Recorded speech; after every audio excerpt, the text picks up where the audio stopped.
Hey guys, welcome to Rising Stars. I'm your interim host, Sean Watt. Don't you worry, Michael, he's taking a little break. He'll be back before you guys know it. This production is sponsored by Urban Eats MTL.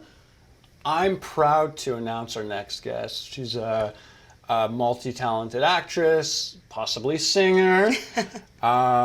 So without further ado, I'd like to present to you guys Dolce. How are you? Hi. What an absolute pleasure to have you on the show. Thank you for having me. I'm super excited to be here. So I have a question that the Yes. producer specifically wants me to ask you, and I'm just going to dive right in. Yes. A little bird has told me that, why aren't you a singer? Because I don't think that my voice is to that point yet. Why?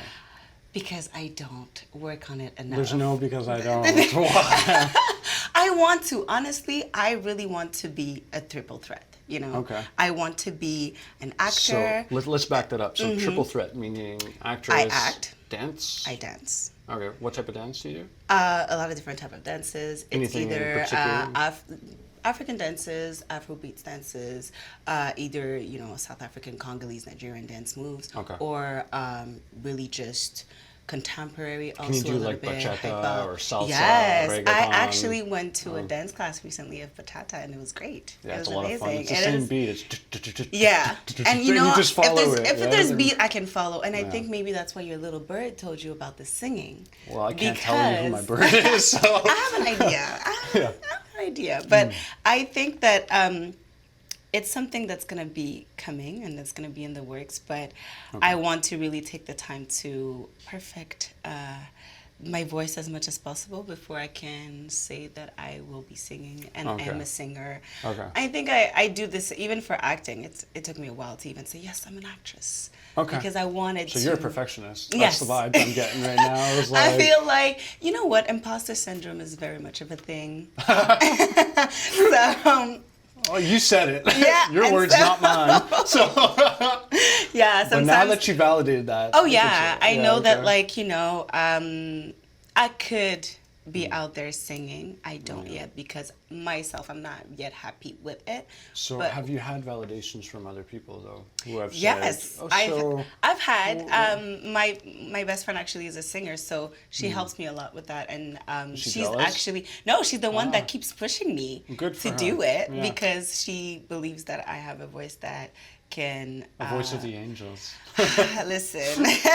Not yet. We're not at the angels yet. That's where I'm trying to get. See. Remember, it's in the creative industry, whether it be dancing, singing, acting, I think it's so important that you never strive for perfection because there's no such thing You're as right. perfection, right? When You're it comes to right. acting, there's always continuous learning and development. When it comes to anything. If you search for that, exactly, if you search for that, you'll never find happiness.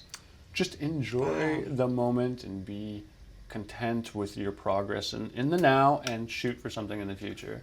I need to like literally keep your info so I can call you when I have like that imposter syndrome and be like, what did you Yeah. say again? Yeah, I know. What do I need to do? That imposter will come and creep up somewhere. Every so single time. But you late know at what? night, whatever, so. I think that the way that I stop the imposter syndrome and feel better about it is when I put a lot of training in what I do. So training in what Meaning, in particular? if let's say it's So. singing, I try to take singing classes, practice at home, do exercise, go with my best friend, and she actually sometimes goes to the studio, so I go with her, and we have Yeah. those jamming sessions when they're Just to have fun. Yeah, creating Okay. songs, and it's such an interesting thing to see people actually building and creating a song out of nothing. Yeah. And so Yeah. that process is so interesting to me, and I- it also like I have a makes few me- friends that are famous and they're known for look at vocals you. and Yay. and they every time they have a release of something whether it's like a house song DJ Tiesto puts on his own radio or whatever, like it's such a Yes. monumental moment for any artist, and Oh, I'm yeah. just there to be like, hey, you go, I'm always in your corner. It feels and great. it's I think it's important that you surround yourself with those that are like-minded as you. And if that means your circle is 3 people, then so be it, because this industry, even with acting, it's so, as positive as it could be so negative if you have the wrong people, even yeah. friends who are Oh, like, yeah. I believe in you, but then they talk real bad behind your back. And you know that there's some sort of negative energy happening. yeah. I've released friends that I've grown up with for a very long time. I've had to butt them out of my life. And I'm sure you've done the same thing as well. Yeah, unfortunately. Right? And I feel like we don't talk about that enough, where it's like friendships sometimes are the biggest heartbreak we go through, because through life you lose friends, and sometimes it's friends that you've had for years, or even if you didn't have them for years, you've had them for 1 year or a couple months, and you got along so fast and so well. And then you kind of see yourself with that person for the rest of your life, being their friends, having big moments with them. And you think that they'll support you in your journey. And being an artist is literally accepting that not everyone will follow you in that journey, and not everyone will see the vision that you see. I think a lot of it too, and this is just coming from an acting perspective, is that we have so much personal growth and spiritual growth as actors that a lot of people, they can't follow that same pace. If you're consistent with your training and like just developing, like when I do an audition and stuff, I find that I'm discovering a little bit more about myself. And it's like, oh my God, like I'm vulnerable because of this or whatever. And it's very interesting. And the average person doesn't experience that. No. And they go to 9 to 5. And it makes me think of what I say all the time to my friends. I say every single person should take an acting class, a workshop or something once. Just because you learn so much about yourself. And I think the reason why we learn about ourselves is because when you are an artist, you have an art, and usually you have an instrument for that art.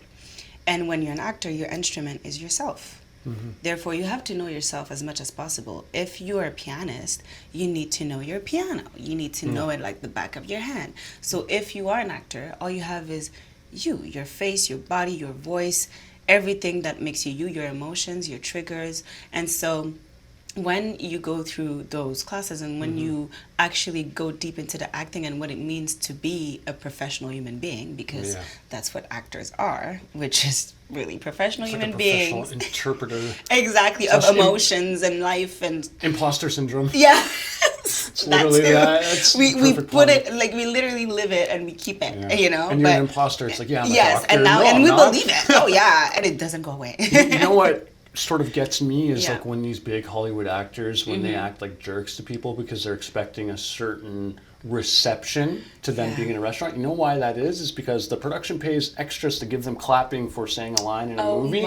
And they get used to that, if you think about it, right? Because I thought about that the other day. I was like, these extras are there just to pay to, get paid to cheer and woo, and that transfers over to them. You know what? Yes, because I think being a growing and like developing actor, I've done different productions, smaller one, bigger ones, and so obviously being in bigger productions, you get to see the difference of how you're treated and how like they do everything for you. They baby you. Like they baby you. And so I've been a background actor, and I've been a like main actor literally in the space of 2 weeks.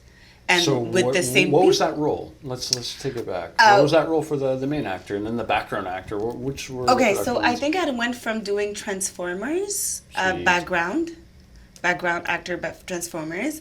And then a week or two later, I did How to Catch a Killer, and I had a speaking role in that, which is on Netflix. If anybody want to watch it, you're famous. Can I get your? No, you know another famous person. I'm shy now. We can't do this interview. I'm too shy. But so therefore, when I got to do those two different things so close one to one another, I got to see how when you're a background actor, sometimes they don't necessarily treat you, the best. Because you're a prop. Let's be honest, you're a human prop. But then when you go to having a speaking role and being like one of those actors that have a scene and that are guided by producers to exactly and talk with producers, directors, and all those things, and so they literally baby you. Oh, I know. Like they were doing so many things, but when I say baby, it felt great. I cannot complain. But I kept thinking, I could get used to this. I would want somebody to sew my clothes whenever they get turned up on the spot. I would like somebody to literally like, oh, you want a coffee? I'll go get it for you. You want to sit down? I'll go get a chair for you. I know. I had that as well, and it's. And so I was like, literally, I do not get to do anything, and which honestly was a really good experience because you don't have to think about nothing else but to act. Yeah, but do your job. Because that's the point of it. Right? I think the point of it was that make it easy for you to do your job because you don't have to think about all these other things. You can No. literally be in your bubble if you need to be. You can be present and grounded and not have to think about other things because you know people are taking care of that. Yeah. Even if, let's say, you have an important phone call, you'd be like, okay, at 1 I need to stop to have this person will like look at the clock and be like, in 5 minutes, Dolce, you have that call. Yeah. There's someone for that. And so Yeah. you can literally have peace of mind when you go and work and you focus on what you're supposed to do because you know all the other aspects are taken care of. Yeah. So, but then when you go back into the real life, I know, and then you're expecting that same treatment, that's and the that's what I'm thing, sort of and getting that's when at, it gets right? tricky because I can only imagine. I've had that once or twice, and I was like, "This is great. I could get used to this." But then now imagine every single time you go to work, this is your life. This is your everyday, and then you go home or you go to get a coffee, and somebody doesn't know your order. Oh my God. What do you mean? Exactly. How do I take my coffee? How don't you know? Yeah, I see, and then the How sassiness don't you comes know? out, and the See, extra it's already little there, bit. right? Yeah. I don't. I'm scared if I get like, you know, more famous. I probably will not. I've no, my mama, Be you know, humble. she raised Be me well. humble. My mama raised Yeah. me well, so I'm always very nice to people and very respectful. So, all right, we're gonna take it back Yes. to the dawn of Dolce. So, where are you born and raised? Oh, well, those are two different things. Okay, I well. was born in Congo, Kinshasa. Nice. Okay, so how long did you spend in Not long. Actually, I was born there, and it was the beginning of war there, which is still happening now, sadly. But it was the beginning of war then, and therefore we had to flee to get to safety. We went to a refugees camp in Cameroon for a year or two after How that. old were you when this occurred? The refugees camp, I was 3, 4. So young, huh? So But yeah, young. it's still imprinted in you. 'Cause Well, you're, I you have know, pictures. I have yeah. like, and oh, that's the thing. Also, I came to Canada. I moved here when I was 6 years old. I had just turned 6 years Yeah. old, and it felt like my life started here for me, memory wise. Yeah. I have Yeah. no memory whatsoever of before. Okay. But I can tell you everything that happened on the first day that I came to Canada, and I was Yeah. like, "Oh my God, this is a magic world!" Yeah. And I think that, you know, because it was such a big change, everything else kind of like took up the back seat. And My mother always told me that one of the two lotteries in life is when you wake up with life, A, that's a lottery ticket. And 2, the second thing is being born in Canada or having the privilege to live in Canada. it is a privilege. Because out of all those other countries, I could have been born somewhere else where it's just, you know, war, violence, or whatever, like the Congo. So, Exactly. and for you to be And here, it's so amazing. it's So, amazing, and it's a blessing Yeah. also to be safe, to be able to also pursue my dreams and do all the things. Every day I'm very grateful that I am in a country where I feel safe. Obviously, I want to do as much as I can to also help my home country because it course. hurts my heart to know that some people are still living in that war zone and that I get to, you know, not have to worry about that on the daily. Yeah, you have more of like a privileged life. You know, versus and them. Yeah. so it feels great, and therefore I want to use that privilege for something. I think that that's my goal with everything that I do, to always give back and help back and make it that not only in Canada is a privilege to be, but also in Yeah. Congo and also in all these other places. Beautiful, I think yeah, that no, anywhere can be a privilege to be there, but there's so many, you know, politics. So those are the things. That's but a big conversation That's for another another time, conversation. yeah. But Yeah. being here in Canada has always been a blessing. It's Okay. where my life, my memories started. I grew up in Quebec City. So, okay. So And I then- grew up in French, speaking Nice. French. Yeah. And it was always like, yeah, I grew up in Quebec City. It was great. I moved to Montreal. How did you get into acting then? How did that occur? Oh my, that was random. Was it by accident? Was it Yes. like, okay. I was So- 13, so I was very much of an athlete when I was younger. I played basketball. Nice. Love the And sport. so yeah. I played basketball.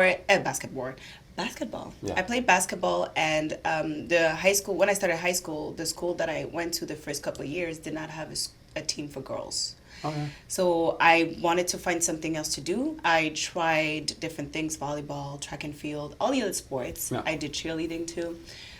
I was not really into it, and so I wanted to just have another activity. I just wanted to do something, and I found this program that they were offering, which was the triple threat. Acting class, singing class, and dancing class. What are the chances, right? What are the chances? And especially a triple threat program. Come on. It was meant for me. Yeah, it was that's calling crazy. my name. That's cool. And therefore, I enrolled, but like just for fun. I was like, oh, we're going to see. And when I started the acting classes, it was like, it blew my mind. Yeah, absolutely. It was the best thing I've ever, like, and also. What was your first impression of the acting classes? I really liked it because I know that at 13, I was very self-conscious and not very confident, and I would not really show much of my emotions that much. I would show a lot of happiness, but all the other emotions kind of would not show them at all and keep them in. And therefore, when I started acting, it really felt like an excuse to let those emotions run wild. It was an escape. Because it's, I felt like it was a mask. Like, it's not me. Nobody will be upset or nobody will judge me for those emotions because they're not looking at me. They're watching the scene. They're watching the play. Yeah. So to me, it felt very freeing to have all these emotions to be able to portray and to live, where in the daily, I did not let myself live those emotions as freely. Yeah. And so that was what made me fall in love with it. And then I also realized that I loved performing. I just love everything about performing. Even when I was playing basketball, I realized that I just liked the fact that people were coming to see me play. Yeah. And that I was giving them a show.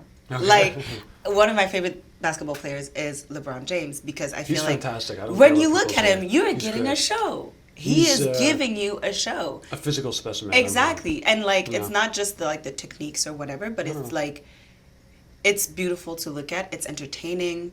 If you know the game of basketball, you will love it. But even if you don't know the game of basketball, you will find it beautiful to look at, and you'll be engaged.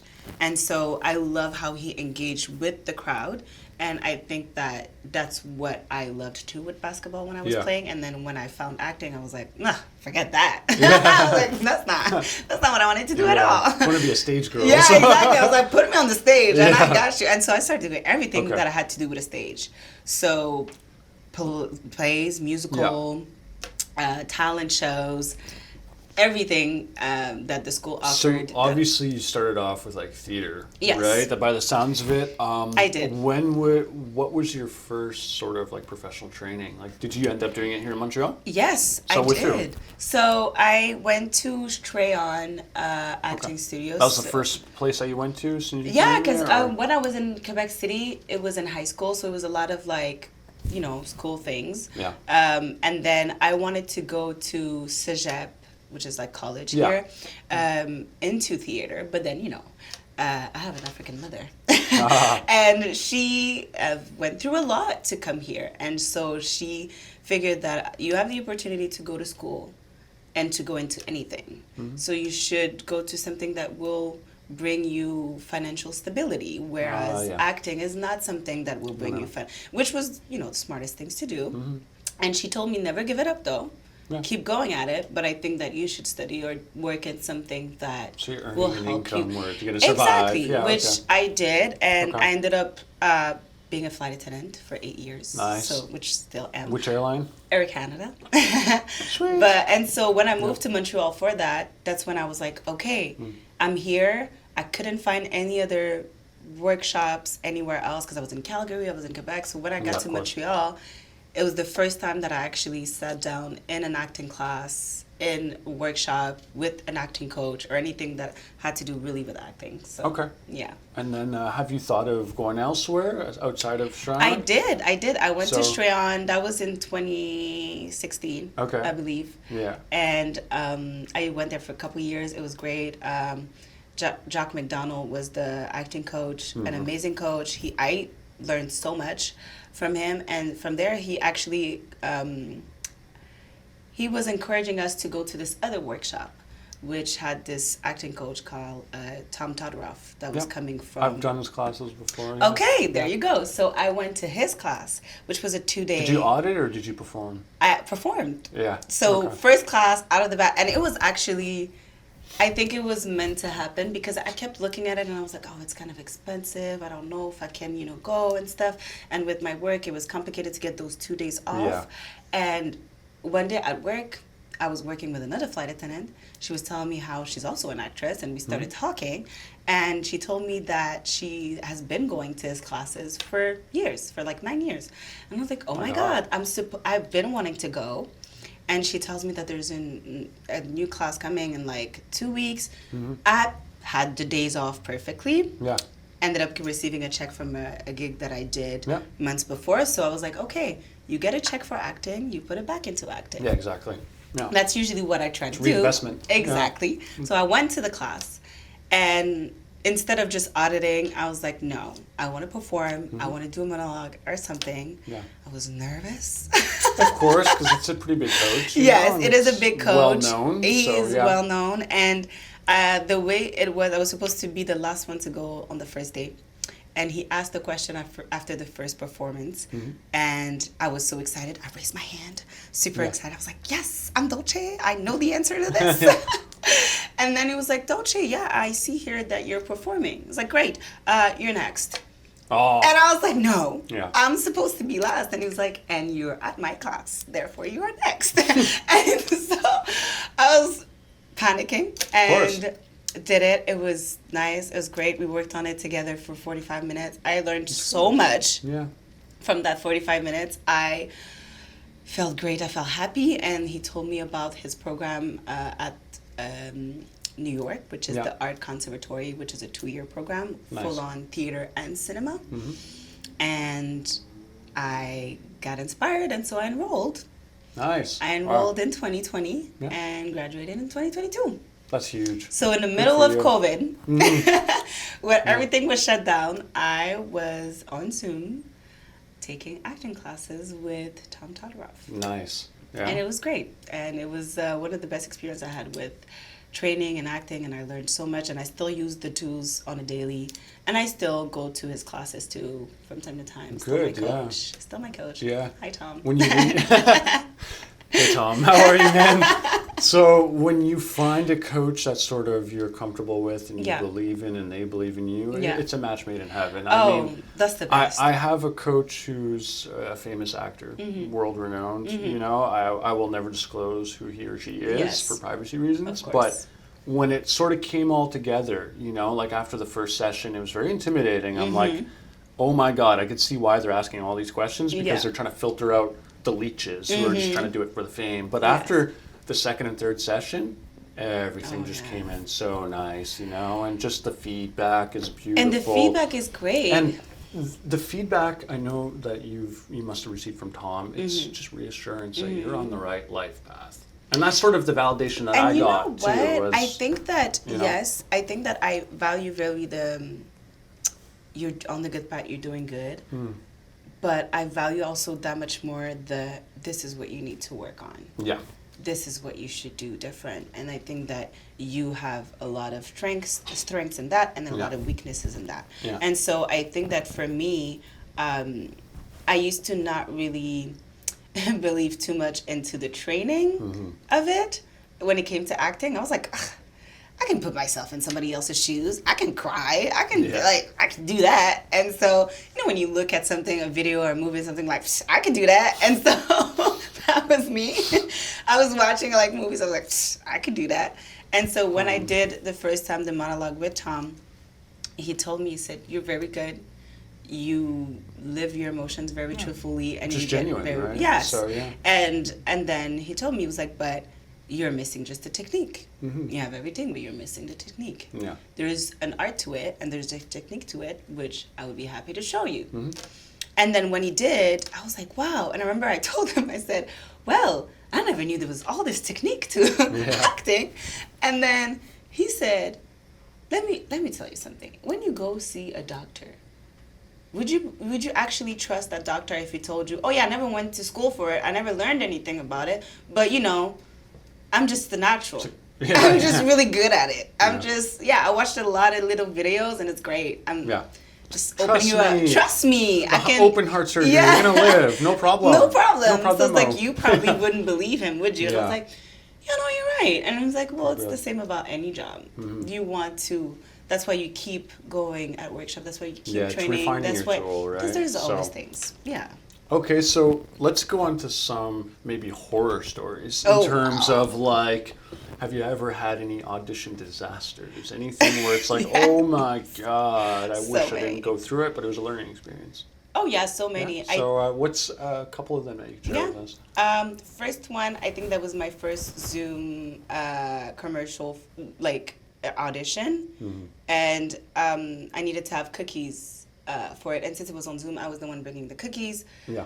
I'm there. I asked my brother to give me cookies. Didn't test them before. That was my mistake. And there was like cream in the middle of the cookie, and Okay. therefore, as I'm doing the audition on Zoom, I take a bite of the cookie. It goes everywhere. It's a mess.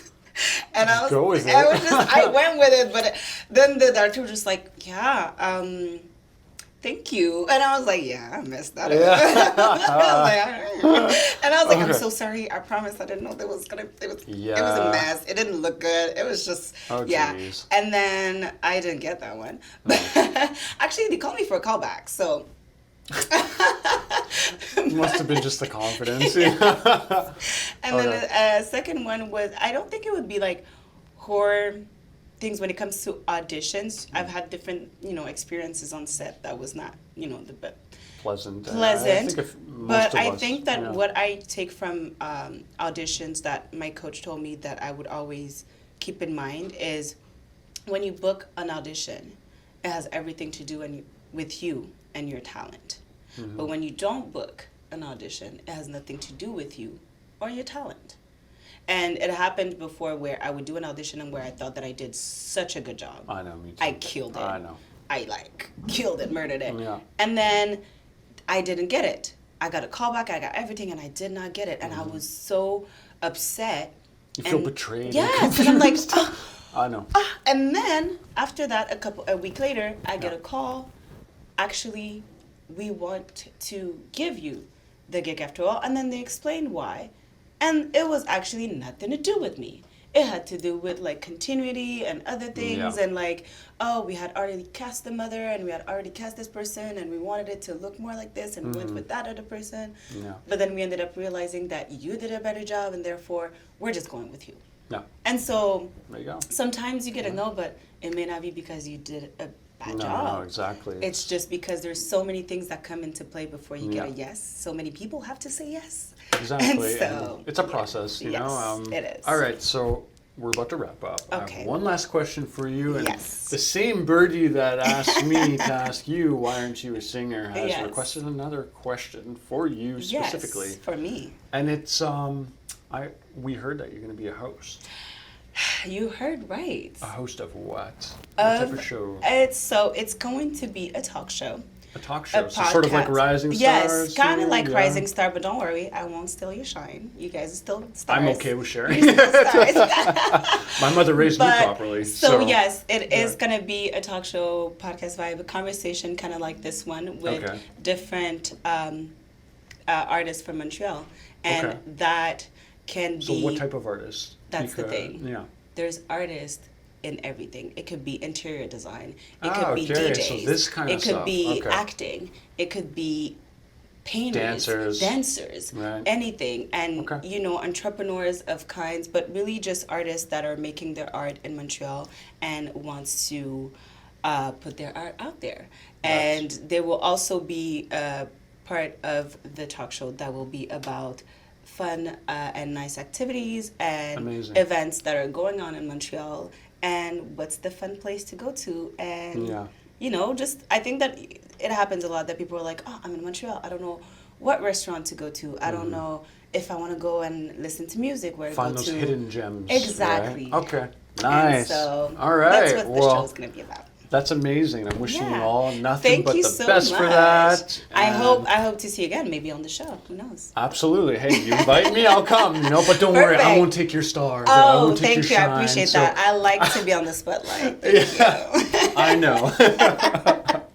All right, guys. So that is another episode of Rising Stars. I'm your interim host, Sean Watt. This production sponsored by Urban Eats MTL. I'll catch you guys on the next episode. Thank you, Dolce, for Thank you, coming Sean. by. It was such a pleasure see you chatting soon. with you, all right? See you guys later.